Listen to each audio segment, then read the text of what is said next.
there's one thing that is really bothering me about what is going on in the financial markets currently, and I wanted to talk about it in this video. It's basically what's going on with the Federal Reserve, okay?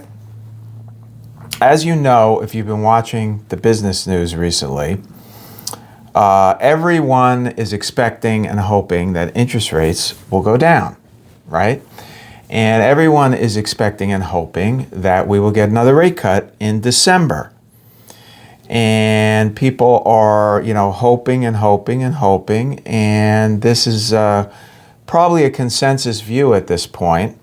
But there are some underlying things going on that I think are potentially problems down the road with the financial markets and specifically with the Fed. And what I'm talking about is the fact that Trump will be replacing the Fed chairman come the beginning of 2026, getting rid of the much hated Jerome Powell, who he despises. And I got to tell you, I've been very critical of him on this channel. If you watch some of my past videos, I refer to him as Clown Powell and all these things, and his mistakes while he's been in office are literally legendary, i.e. staying too accommodative for too long, keeping interest rates at zero for too long, being behind the curve constantly, with inflation going to 9%, and then, waiting too long to cut rates. He finally cuts rates, and on and on and on. I still think there are some major problems with the Fed's thinking on inflation. And let me just go through a couple aspects of what's going on with the Fed that concern me. Okay, number one on the list. It appears, at least from consensus, that Trump's top pick is going to be Kevin Hassett. Okay? Now, we all see Kevin Hassett a lot on TV. If you watch the business channels, seems like a good guy, seems to know what he's doing.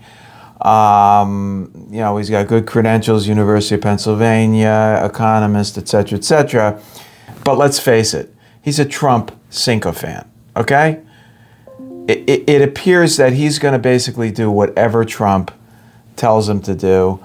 And basically the message from Trump is lower interest rates, okay? Now, let's just assume for a second Kevin Hassett is the one, okay? He's a dove.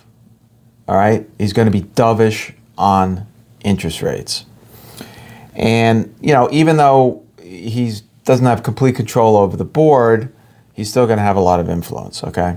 Couple with that, the fact that I read that December 1st, the Fed stopped quantitative tightening, okay, which is basically where they let the bonds mature and they let them roll off of the balance sheet. And gradually, the Fed reduces the size of its balance sheet, okay? Which was, another way of, quote, tightening credit, although I don't think it has, that much really of an effect. I don't know why they're doing this. Inflation's at 3%. Core inflation's at 3%. It's far away from the target of 2%, which is supposed to be their target. And in order for consumers to get any relief, let's face it, inflation is going to have to be like 1%. Because, I got news for you. Prices are not going to go down. They're not going to go down.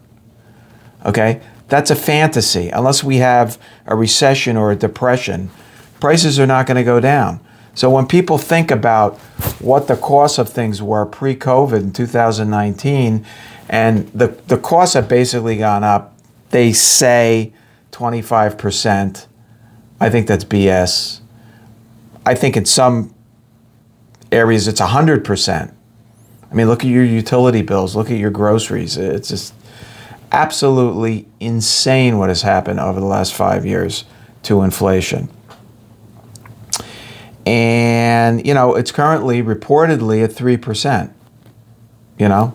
So what is the incentive other than the softening in the labor market to lower interest rates? Like, what is this fascination and obsession? Look, I'm the the person here who would love to see interest rates go down. Okay? I'm in the finance business. Okay? If interest rates go down, I make a lot more money. So I'm happy with rates going down. Don't get me wrong. But I'm trying to speak objectively here as to what's best for the economy and what's best for consumers. Okay? Let's just take a look at some of the inflationary pressures that we have now. All right? From what I can tell from everything I read, the consumer is still relatively strong. Okay? If you look at any measurement, retail sales, if you look at durable goods, if you look at basically anything, and you look at GDP, I mean, GDP was what, 3.8 last quarter. People think it's going over 4%. That's an extremely strong economy, despite the fact that a lot of consumers are suffering with the inflation. I get that. I'm part of it. I feel the same way. So I'm not disputing that. But when you look at the economic indicators, by all measures, the economy is still doing very strong and maybe even getting stronger. On top of that, you look at the big beautiful bill.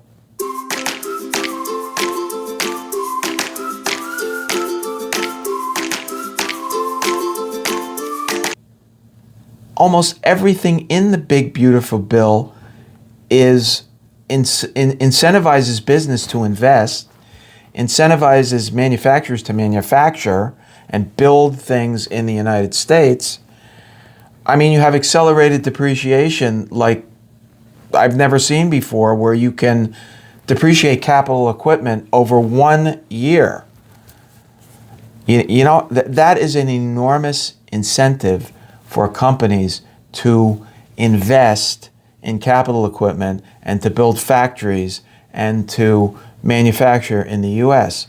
All this is great for the economy, but guess what? It's bad for inflation because it's just going to accelerate the economic growth, which is going to put pressure on prices.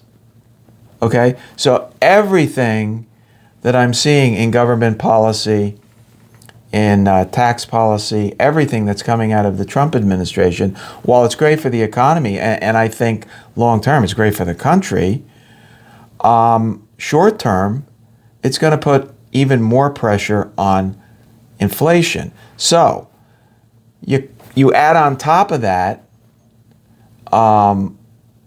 lack of tightening by the Fed by stopping running off the balance sheet. Who knows? They're probably going to start printing money. That's going to be the next thing. They're going to start printing money. All right, which is the last freaking thing we need. Right? But if they continue to lower interest rates, that's going to stimulate the economy. That's going to cause more economic growth, and that is going to cause more inflation. So I completely don't understand the narrative today and the strategy as it relates to inflation, because all I see is everything from a policy standpoint, from a fiscal spending standpoint, and from an interest rate standpoint and a Fed standpoint.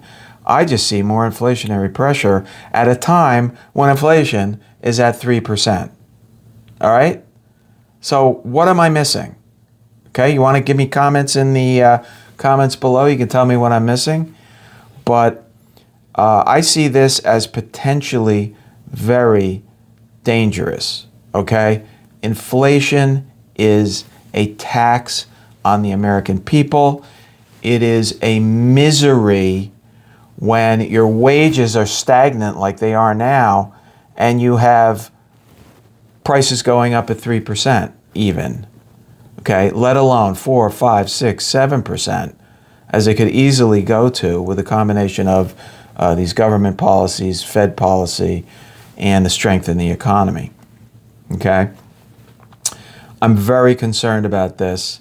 And again, I think if a Hassett or someone dovish like a Hassett gets into the position of Fed chair with all this political pressure on them, they're just going to continue to lower interest rates in the face of potentially a lot of economic indicators that could indicate that they should either stay pat and just keep things the way they are for a while, or, God forbid, raise rates.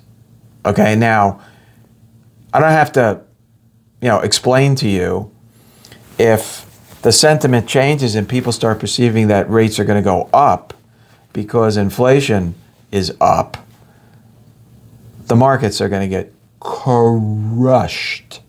Can you say crushed for me?